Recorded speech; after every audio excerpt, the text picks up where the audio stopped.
পৃথিবীতে কেউ তো স্থায়ী হয় না, হোক না সে ফেরাউন কিবা নমরুদ। কেউ ভাবে চিরদিন রয় না, কেউ ভাবে চিরকাল রয় না।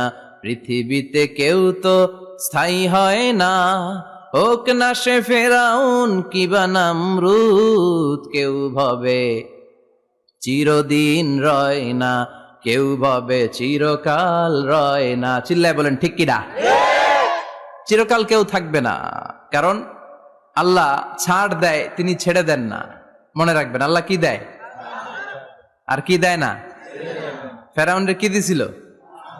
ছাড় দিছে, ছাইরা দিছে। নমরুদরে কি দিছে? ছাড় দিছে, ছাইরা দিছে। এখনো দেখা যায় আল্লাহ অনেককে ছাড় দেয়, ঢিল দেয়, সুযোগ দেয়, কিন্তু আল্লাহ ছেড়ে দিবেন না। চিৎকার করে বলেন ঠিক কিনা?